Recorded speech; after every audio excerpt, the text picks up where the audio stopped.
todo mundo. Não precisa pular ninguém.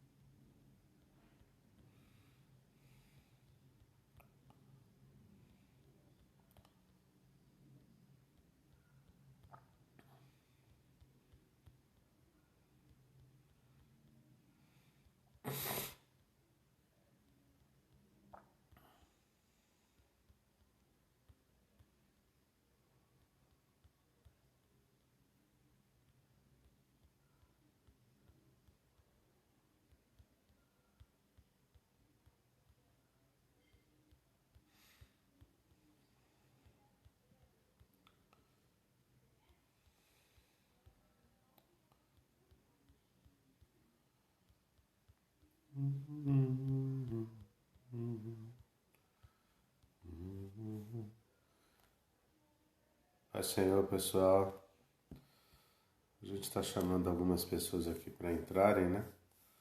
Eu vou aguardar mais alguns minutos e aí a gente já dá início, tá bom?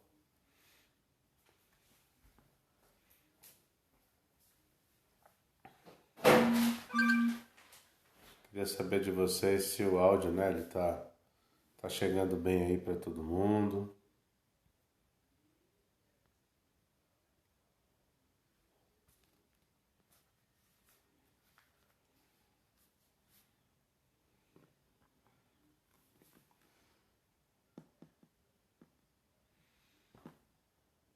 Eu vou aguardar mais uns 2, 3 minutos. Amém. Obrigado, né? Obrigado, Lúcia. Eu vou aguardar mais uns 2, 3 minutinhos e a gente já começa, tá bom?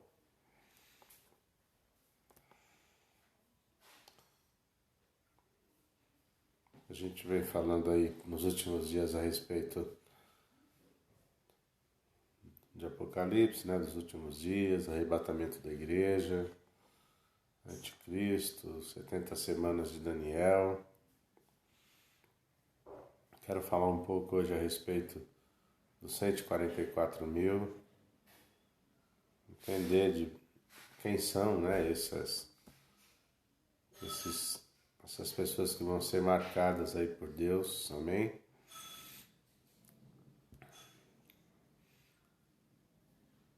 Mais um minutinho só, a gente já dá início, tá bom?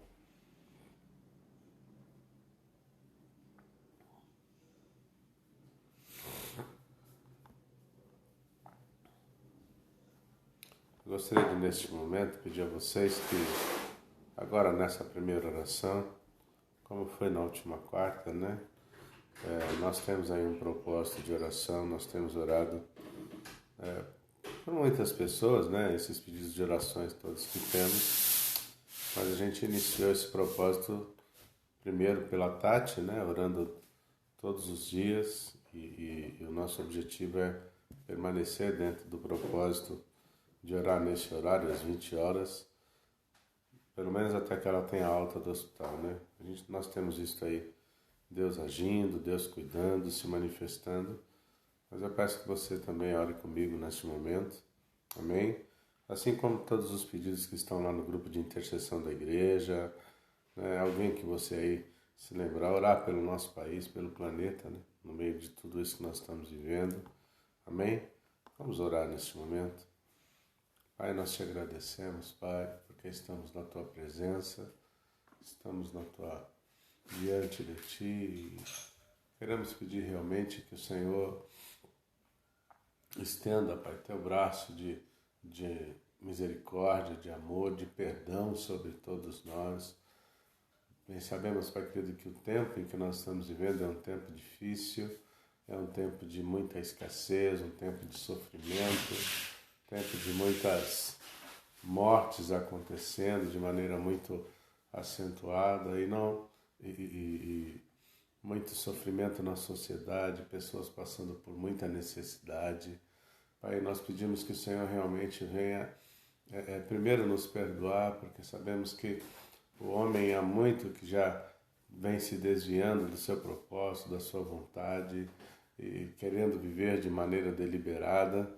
Mas pedimos que através do Teu Espírito Santo, Senhor, continue agindo dentro da Sua igreja, se manifestando, como também quero apresentar mais uma vez aqui, Pai, a Tati, que está lá internada no hospital. Desde já agradecer, porque o Senhor tem sido fiel, tem guardado a vida dela, tem abençoado a vida dela, e que a Tua soberania esteja sobre ela todos os dias, Pai. Como também pedimos por todos os pedidos, pelas pessoas que estão sendo apresentadas no grupo de intercessão. Pai querido, pedimos que o Senhor realmente ouça o nosso clamor e mude, Pai, mude a nossa sorte, mude todo este quadro, Pai querido, de destruição que nós temos presenciado, que a Tua presença, Pai querido, seja realmente, venha transformar toda essa situação e que o Teu nome, acima de qualquer outra coisa, seja glorificado, Pai. Por tudo te agradecemos no nome de Jesus. Amém, irmãos? Bom, irmãos, nós vamos falar, como já disse hoje, falar um pouco a respeito da tribulação, mas também quero falar um pouco da igreja e vamos entender melhor essa questão dos 144 mil, amém? Você aí na sua casa, quero que você abra a sua Bíblia no livro de Apocalipse, capítulo 7. Nós vamos ler o versículo... Vamos ler a partir do versículo 2. Amém? Apocalipse 7, 2. E vi outro anjo subir da banda do sol nascente, e que tinha o selo do Deus vivo, e clamou com grande voz aos 4 anjos, a quem fora dado o poder de danificar a terra e o mar, dizendo: Não danifiqueis a terra, nem o mar, nem as árvores, até que hajamos assinalado na testa os servos do nosso Deus. E eu vi o número dos assinalados, e eram 144 mil assinalados, de todas as tribos dos filhos de Israel. Da tribo de Judá, 12 mil, assinalados da tribo de Ruben, 12 mil, da tribo de Gade, 12 mil, da tribo de Azer, 12 mil, da tribo de Naphtali, 12 mil, da tribo de Manassés, 12 mil, da tribo de Simeão, 12 mil, da tribo de Levi, 12 mil, da tribo de Issacar, 12 mil, da tribo de Zebulon, 12 mil, da tribo de José, 12 mil, e da tribo de Benjamim, 12 mil. Amém?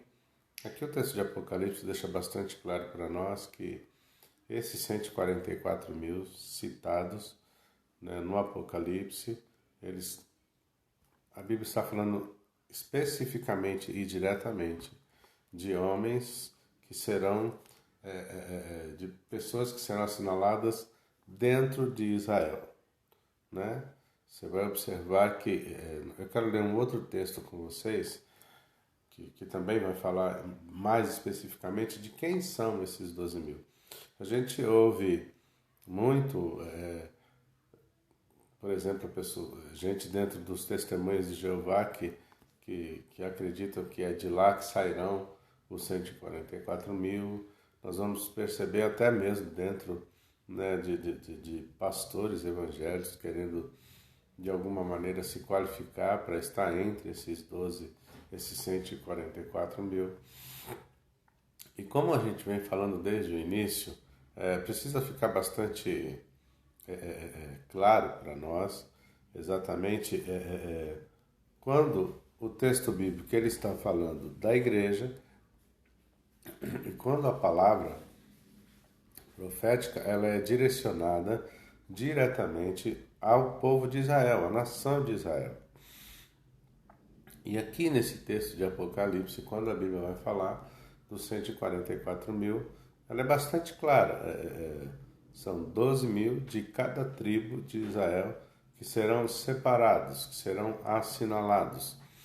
E eu queria que você abrisse aí também a sua Bíblia no livro de Apocalipse ainda, capítulo 14. Nós vamos ler alguns versículos lá. Apocalipse 14, a partir do primeiro versículo. Depois olhei e vi o Cordeiro em pé no Monte Sião. Com ele estavam 144 mil, que tinham o nome dele e o nome do pai dele escritos na testa. Então ouvi uma voz do céu que parecia o barulho de uma grande cachoeira ou o som de um forte trovão. A voz que eu vi era como a música de arpistas tocando as suas harpas. Os 144.000 estavam diante do trono e dos 4 seres viventes e dos líderes e cantavam uma nova canção que somente eles podiam aprender. De toda a humanidade, eles eram os únicos que tinham sido comprados por Deus. Eram os que se conservaram puros, porque não haviam tido relações com mulheres. Seguem o Cordeiro aonde ele vai. Entre todos os seres humanos, eles foram comprados e foram os primeiros a serem oferecidos a Deus e ao Cordeiro. Eles nunca mentiram nem cometeram nenhuma falta. Se você pegar em algumas outras versões, na versão Almeida corrigida, por exemplo, ela vai defini-los como irrepreensíveis. Eram homens íntegros, sinceros diante de Deus e irrepreensíveis.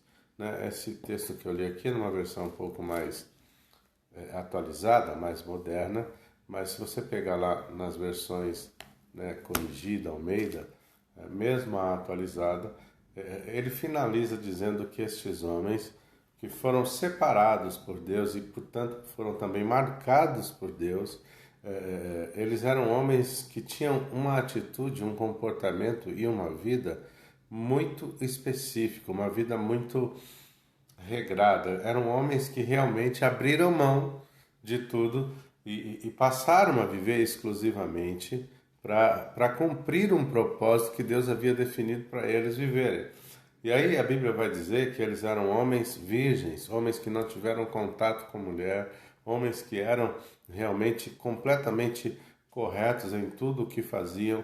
E são estes homens que Deus ele vai separar dentro da nação de Israel, 12.000 de cada tribo, espalhados, na verdade, se você pegar lá, espalhados aí por todo o mundo, e Deus vai encontrar estes homens que tomaram uma decisão, que se posicionaram diante de Deus, que decidiram por consagrar a sua vida ao Senhor, por viver uma vida realmente regrada diante de Deus, e no momento certo, no momento em que algumas coisas específicas estarão acontecendo dentro aqui do período da grande tribulação, estes homens eles vão ser selados por Deus, serão marcados por Deus, para que quando vier a destruição, quando vier a ira de Deus, quando vier o juízo do Senhor, eles não serão atingidos pelas coisas que vão acontecer.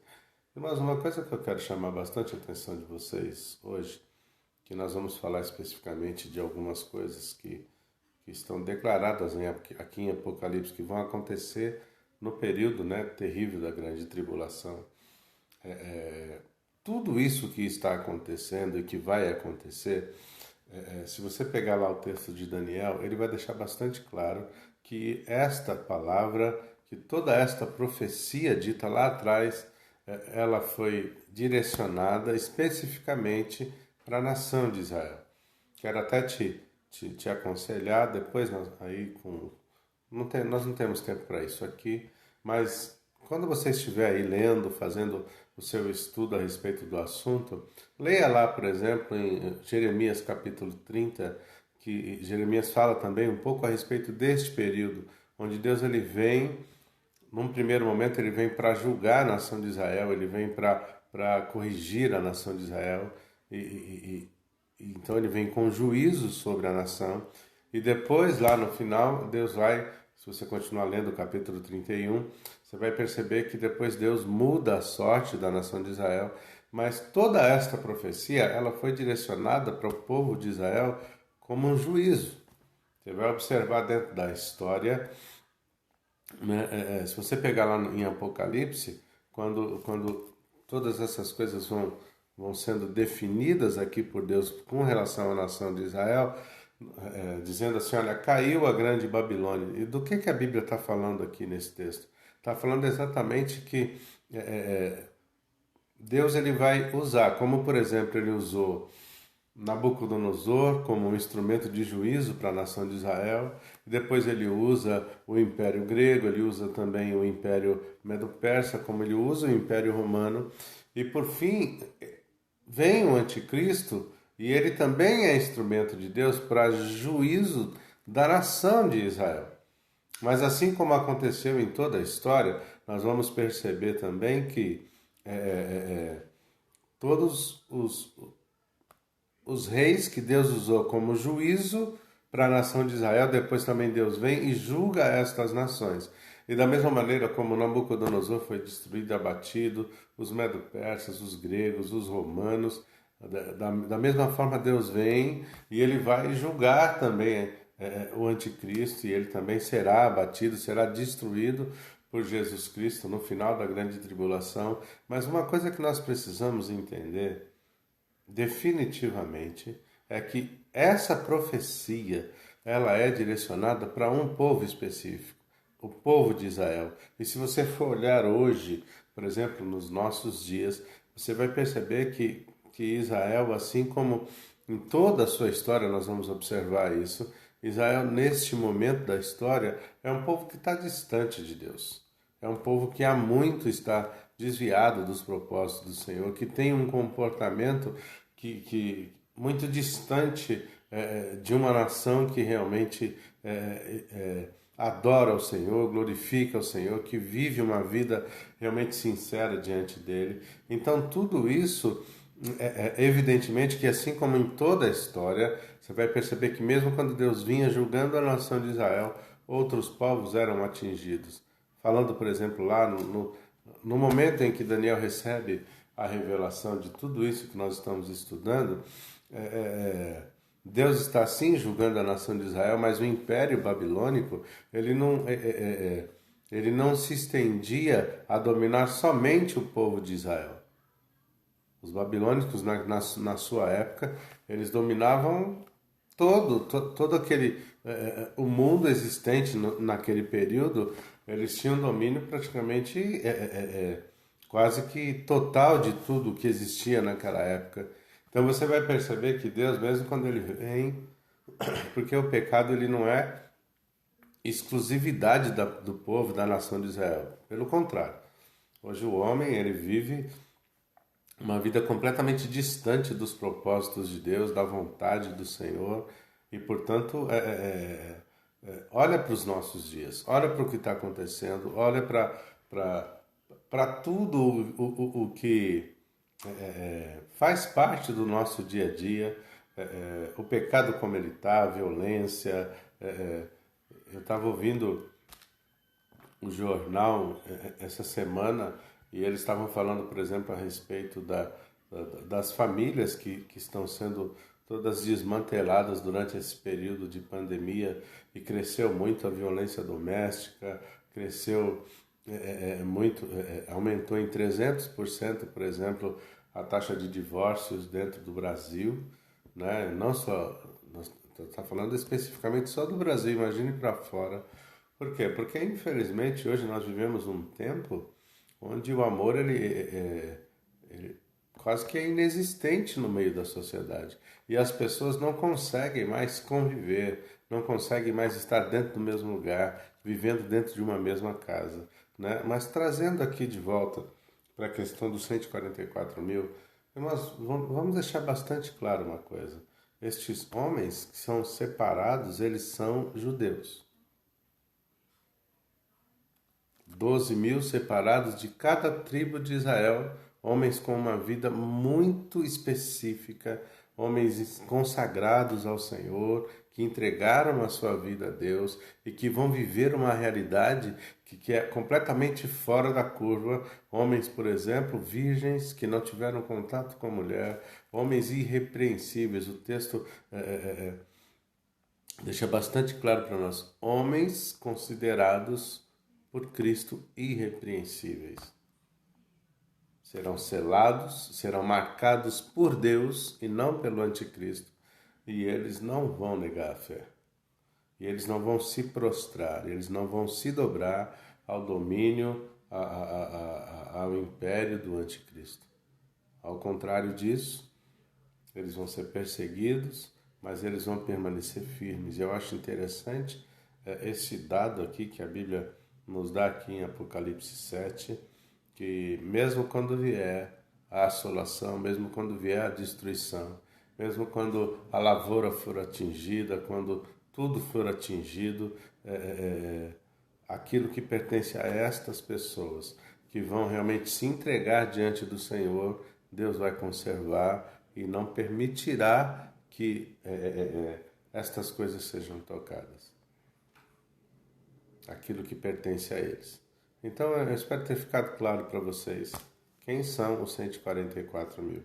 Eu quero ler aqui em Apocalipse ainda, eu quero falar um pouco a respeito de um texto aqui que ele é muito usado por alguns teólogos como base para dizer que haverá, por exemplo, como eu disse na semana passada, dentro daquilo que eu acredito, que é muito usado para dar ênfase, para dizer que haverá salvação para não-judeu no período da grande tribulação, né? Vamos continuar lendo aqui o 9 do capítulo 7. 7, verso 9. Olha, depois destas coisas, olhei e eis aqui uma multidão, a qual ninguém podia contar, de todas as nações e tribos e povos e línguas que estavam diante do trono e perante o Cordeiro, trajando vestes brancas e com palmas nas suas mãos, e clamavam com grande voz, dizendo: Salvação ao nosso Deus, que está assentado no trono, e ao Cordeiro, e ao Cordeiro. Aí eu vou pular alguns versículos para a gente não ficar só lendo. Vamos pular aqui o verso 14. E eu disse: Senhor, tu sabes. E ele me disse: Estes são os que vieram de grande tribulação, lavaram as suas vestes e as branquearam no sangue do Cordeiro. Por isso estão diante do trono de Deus e o servem de dia e de noite no seu templo. E aquele que está sentado sobre o trono os cobrirá com a sua sombra. Nunca mais terão fome, nunca mais terão sede, nem sol, nem calma alguma cairá sobre eles, porque o Cordeiro, que está no meio do trono, os apacentará e lhes servirá de guia para as fontes das águas da vida, e Deus limpará de seus olhos toda lágrima. Este texto aqui é muito usado para aqueles que acreditam ou defendem, né, por exemplo, salvação durante o período da grande tribulação, como nós falamos na semana passada, para pessoas que, por exemplo, você é um crente que está aí, vai para a igreja, Jesus vem e arrebata a igreja e você não foi, né? E aí eles usam muito este texto bíblico aqui para afirmar que haverá, né? Mas eu gostaria de compartilhar aqui o meu entendimento dentro deste texto aqui. Quando nós falamos das semanas de Daniel lá, existe uma questão que, para mim, ela é muito simples de se entender, e eu acredito que vocês também já estão entendendo, mas as pessoas fazem muita confusão com isso, que é exatamente o fato de que Deus, biblicamente falando, ou profeticamente falando, melhor dizendo, essa última semana, ela já existe, ela já está acontecendo desde o momento em que Jesus ressuscitou. Jesus ressuscita, ele manda o Consolador, que é o Espírito Santo, e a partir dali, a última semana, ela já está acontecendo, ela já existe. Profeticamente falando, não vai acontecer. Acontece que Deus, ele, como eu já disse várias vezes, eu vou repetir só mais uma vez, eu espero, Deus, ele para a história de Israel, mas ele não para o tempo. Ele deixa o tempo correr, ele deixa os dias acontecerem, mas tudo isso que nós estamos vendo, espiritualmente falando, é como se Deus, ele transportasse essa nossa limitação de tempo e colocasse isso na eternidade. Para você entender um pouco melhor essa questão da eternidade, toda a visão de Apocalipse, se você observar a linguagem de João, quando João começa a falar do que ele está vendo aqui, a visão do Cordeiro entrando, a visão lá no capítulo 5, quando ele fala, por exemplo, que ouve lá o brado, né? Quem é digno de abrir o livro, desatar os seus selos. Desde lá, que ele começa a falar ali no capítulo 5, é Jesus entrando, né, no céu e ele abrindo o livro selado. No capítulo 6 ele vai começar a especificar toda a grande tribulação, o que vai acontecer naqueles dias. E aí vai o capítulo 5, esse capítulo 7 fala um pouco a respeito disso, o 8 e até o 9, se eu não me engano, o texto de Apocalipse ele vai começar a especificar as coisas que vão acontecer na grande tribulação, a abertura dos selos e o toque das 7 trombetas. Enfim, se você observar a linguagem de João, em todo este texto, João ele fala como alguém que já viveu o que está acontecendo. João fala no passado. E por que João fala no passado? Como se aquilo já tivesse acontecido. João não fala dentro de uma linguagem futurista. Por quê? Porque neste momento aqui, João ele não está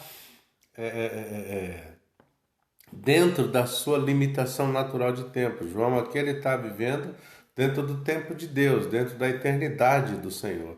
E para ele tudo isso é bastante confuso, porque ele não está habituado com aquela realidade. Na eternidade não existe essa limitação de tempo. Dentro da visão de Deus, da compreensão de Deus de tempo das coisas, por isso que João fala no passado. Porque para João, tudo aquilo que ele está vendo são coisas que já aconteceram. Só que para nós tudo isso é uma profecia que, em partes, ela já vem se cumprindo quando a Bíblia fala lá do princípio de dores, né? Através inclusive de Jesus no sermão profético. Mas para João, que viveu muito antes de nós, a visão é futura, mas para ele é como se tudo já tivesse acontecido. Por quê? Porque João está dentro da eternidade do Senhor.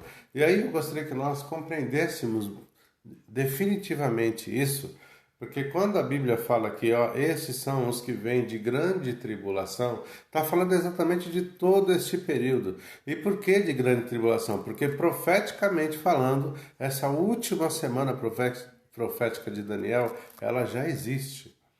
Ela já está acontecendo de fato. Espiritualmente falando, tudo isso não é algo que vai acontecer, já está acontecendo. A diferença é que vai chegar um momento, e aí este é o momento que Paulo relata lá em Tessalonicenses, que Jesus relata lá em Mateus capítulo 24. Vai chegar o momento em que o noivo ele vem para buscar a sua noiva. E no momento em que ele vem para buscar a noiva, que são exatamente esses aqui, que estão vindo os mártires, os homens que morreram em prol do Evangelho, a igreja de Jesus Cristo, a noiva de Cristo. Vai chegar um momento em que o noivo vem buscar a noiva. E a partir daí, quando a noiva for retirada, quando a noiva sair, e aí nós entendemos, eu entendo dessa maneira, que então vem o momento em que Deus então passou o tempo da igreja. A igreja agora ela não precisa mais ser alcançada. E por que ela não precisa mais ser alcançada? Porque neste momento a igreja está com Cristo. Exatamente. Então a questão é isso que nós precisamos entender. O que seria especificamente o período de grande tribulação? A última semana de Daniel, que ela tem 2 etapas, correto? Quais são as 2 etapas? Eu estou falando profeticamente falando, tá? Se você for observar apenas o tempo, se você for observar apenas, por exemplo, dias e noites e horas e minutos, então não aconteceu nada ainda. Mas se você esquece essa questão nossa, essa nossa limitação que nós temos de dias e meses e anos e minutos e horas, enfim, tá? E aí vamos entender aqui o que está acontecendo profeticamente falando. Se nós fôssemos levar isso para a questão de tempo, literalmente falando, tá? Jesus ressuscitou, o anticristo se manifesta automaticamente 7 anos depois, Jesus já volta, amém? E já resgata ali Israel e acabou tudo ali. Só que o que acontece? Deus interrompe ali, naquele momento, Deus interrompe a história de Israel, porque essa profecia, sabe, irmãos, dos 7 anos da tribulação, essa profecia não é para a igreja, essa profecia é para Israel. Isso precisa ficar fixado na nossa mente e tem que ficar claro para você, para mim, para todos nós. Essa profecia dos 490 anos proféticos, ela foi literalmente e especificamente profetizada para a nação de Israel. Por quê? Porque Israel estava desviado dos propósitos do Senhor e Deus vem para julgar a nação de Israel, para corrigir o povo de Israel. E no final dos 490 anos proféticos, Deus vem para resgatar Israel e destruir o inimigo que ele levanta para julgar a nação de Israel. Quem é esse inimigo? O anticristo. Amém? Acontece que, a partir do momento em que a nação de Israel rejeita Cristo como o Messias, Deus então abre a porta da graça e entra você, entra nós, entra a igreja. Vocês estão entendendo até aqui? Eu espero que sim. Entra a igreja. Quando entra a igreja, Deus interrompe, é como se dentro desse período, dessa limitação natural nossa de dias e anos, a história de Israel é interrompida ali e Deus entra com a história da igreja. Mas profeticamente falando, acredito eu, que Deus pega tudo isso e coloca dentro da eternidade. Então, é como se nós estivéssemos hoje passando... Vamos trazer, a Bíblia diz assim, que para Deus 1000 anos e um dia são a mesma coisa. Não faz diferença. Amém? Então, vamos entender isso. Então, é como se Deus tivesse interrompido todo o tempo, toda a história de Israel, para começar a história da igreja, só que profeticamente falando, no mundo espiritual, por que há toda esta guerra acontecendo? Por que o diabo não para? Por que os demônios não estão o tempo inteiro ativos? E por que tudo isso que está especificado na igreja está acontecendo? O esfriar, sabe, a apostasia que veio, o distanciamento do homem do Senhor, tudo isso está acontecendo naturalmente. Por quê? Porque existe uma guerra aqui acontecendo, são os sinais da vinda do Messias. Mas profeticamente falando, nós já estamos vivendo a última semana, que seria a grande tribulação, com 2 metades.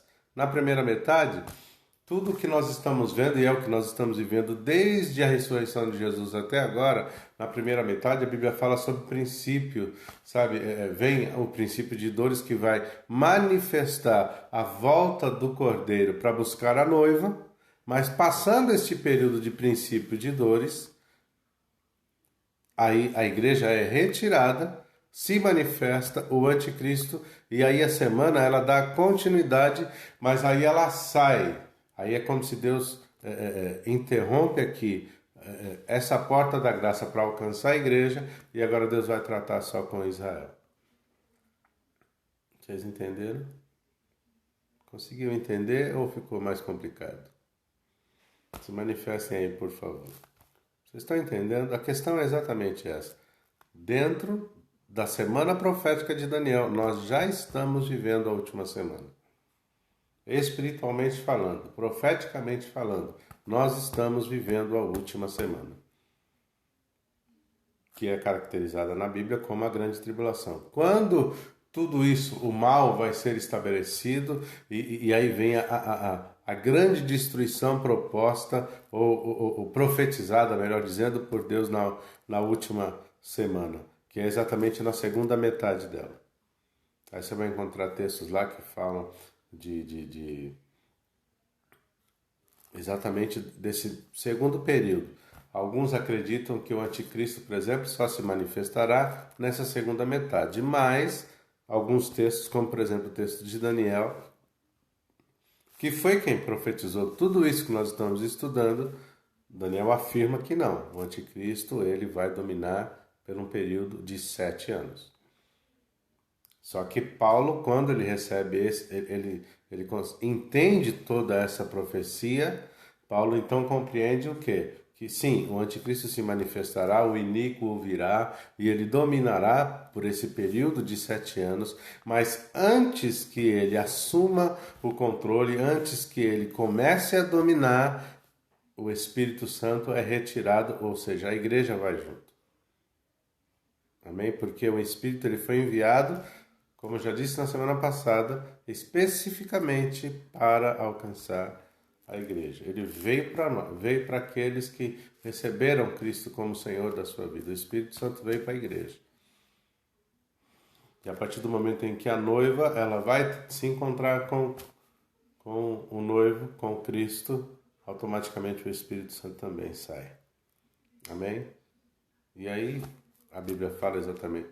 Por isso que eu entrei nessa parte dos 144 mil e estou falando especificamente aqui da questão da igreja, né? Porque o texto realmente ele vai abrir campo para você pensar diferente. O texto dá abertura para dizer, não, algumas pessoas vão se salvar dentro da grande tribulação, ou seja, dentro da última semana de Daniel. Sim, nós vamos. Toda a igreja. Porque nós já estamos profeticamente falando dentro da última semana de Daniel. Foi claro, irmãos? Compreenderam?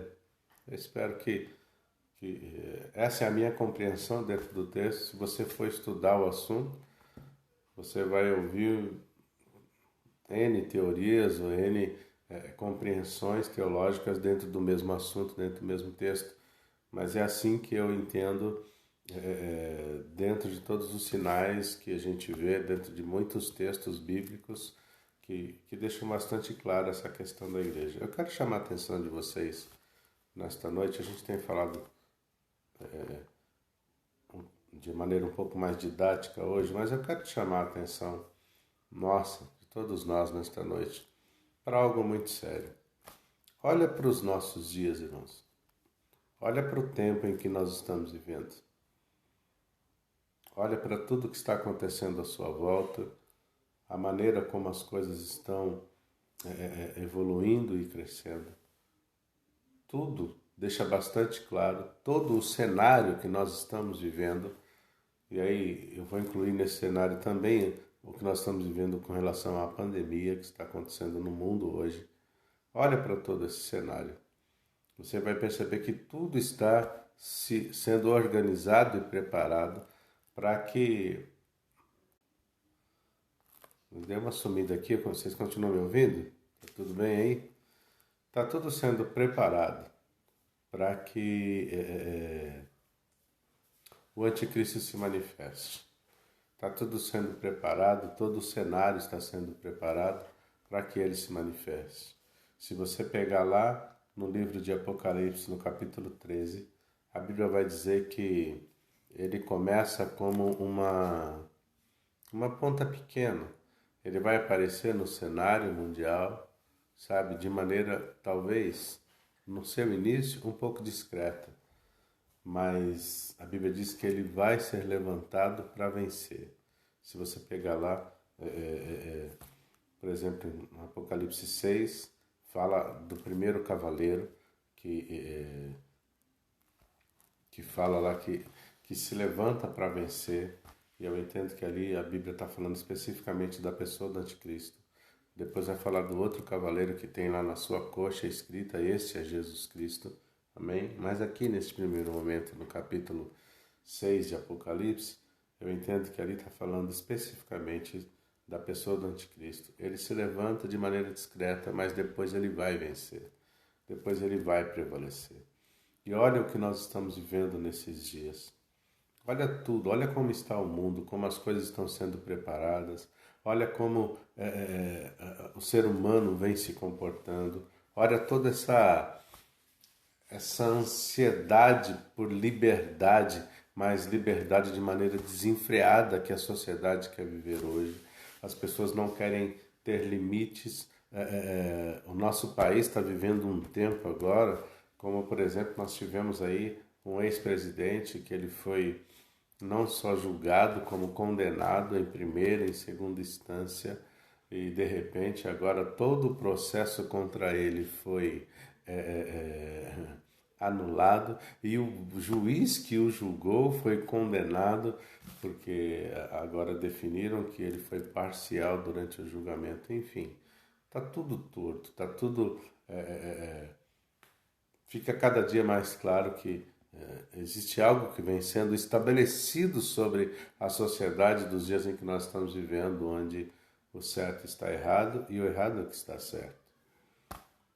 Olha para dentro da igreja, uma igreja que hoje prega um evangelho muito mais baseado em possuir, em ter, em adquirir, mais um evangelho que não quer falar sobre compromisso com Deus, que não quer falar sobre renúncia, que não quer falar sobre santidade, que não quer falar sobre proximidade com Deus, conhecimento dos preceitos do Senhor. Pelo contrário, né? Vivemos um tempo tão sério e tão duro, onde parece que tudo pode fazer. Já pregamos um Deus que sim, Ele é amor, porque a Bíblia diz que Ele é amor, mas o nosso Deus também é santo, o nosso Deus também é sério. E aí quando eu olho para Deus se manifestando com relação ao povo da promessa, que é a nação de Israel, e olha isso aqui, olha esse texto.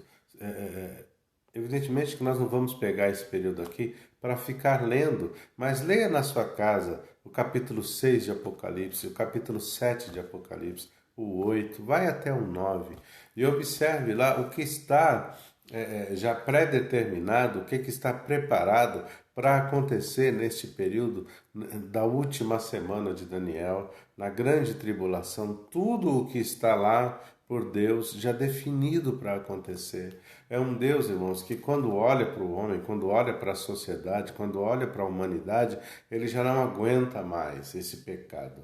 Ele já não aguenta mais essa maneira do homem de viver. Ele já não aguenta mais esse pecado desenfreado no meio da sociedade.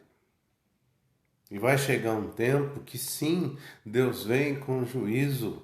Deus vem de maneira dura, de maneira firme, para deixar bastante claro para o homem, para toda a humanidade, que nós pecamos e temos pecado continuamente de forma grave contra o Senhor.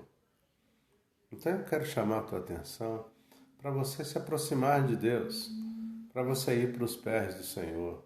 Se você não tem o costume de orar muito, vai orar, vai buscar a Deus. Tire períodos na sua vida, diariamente, eu estou falando, vai buscar o Senhor, vai falar com Deus, queira entender a sua palavra, queira entender os seus mistérios, se aproxima de Deus, se distancia do mal, se distancia do pecado, porque Deus não vai negociar pecado com ninguém.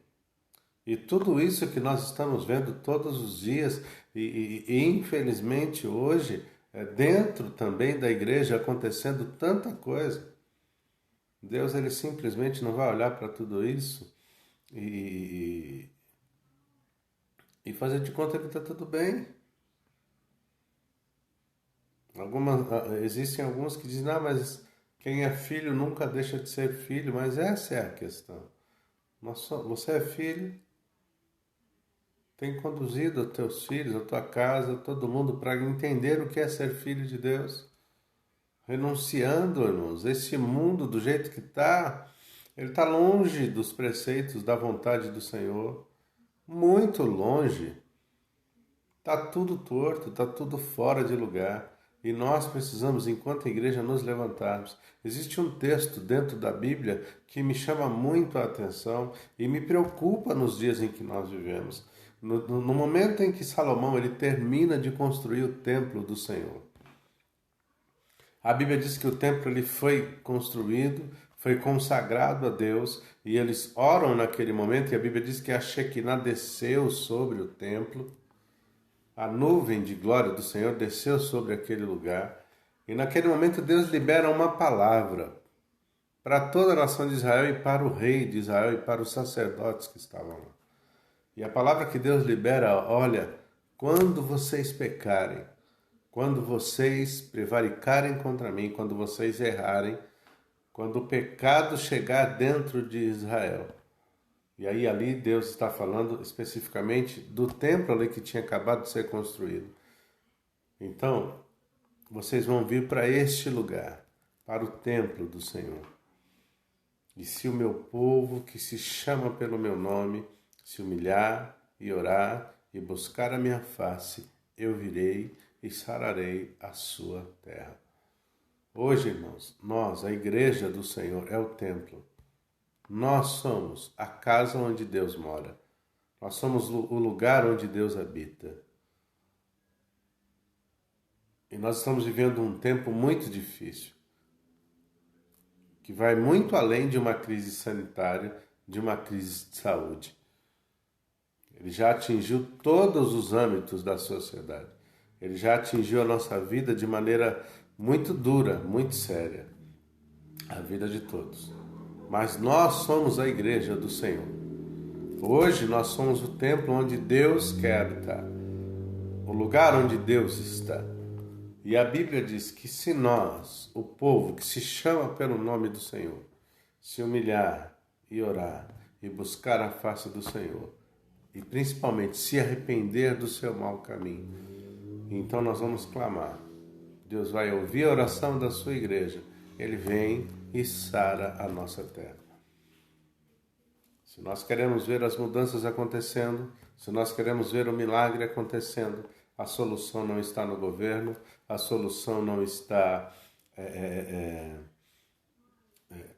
na empresa, a solução não está na sociedade como um todo, a solução está na igreja. Se a igreja se posicionar, se a igreja do Brasil, e você que faz parte da igreja, se posiciona, se coloca diante do Senhor, e Deus pode mudar a realidade do nosso país, pode mudar a realidade do lugar onde você está, da sua casa, das pessoas que estão à sua volta. Está chegando a hora de nós subirmos, irmãos. E eu quero realmente viver esta realidade aqui, ó, que o capítulo 7 de Apocalipse nos revela. Olha, nunca mais terão fome, nunca mais terão sede, nem sol, nem calma alguma cairá sobre eles, porque o Cordeiro que está no meio do trono os apacentará e lhes servirá de guia para as fontes da água da vida.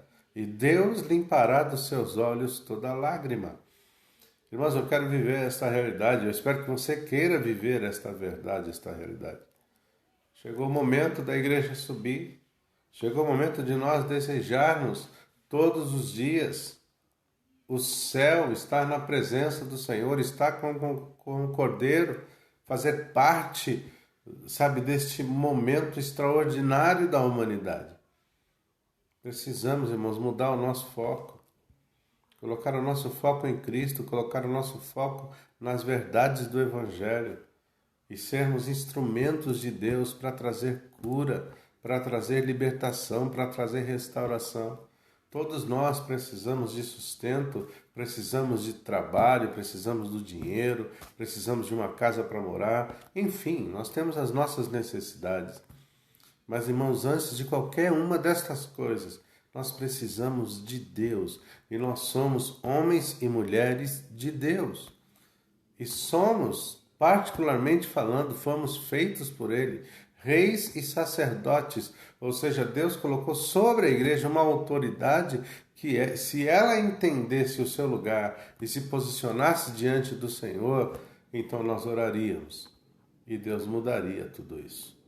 Então eu quero te chamar nessa noite, porque eu vejo nos nossos dias Deus ele levantando pessoas, homens e mulheres sérios, gente que quer servir ao Senhor, e que eu e você, todos nós, façamos parte dessas pessoas, que não querem simplesmente participar de um culto, que não querem simplesmente ir a uma reunião para encontrar alguém que a gente gosta, que não querem simplesmente chegar num domingo na igreja apenas para cantar um pouquinho, ouvir uma palavra.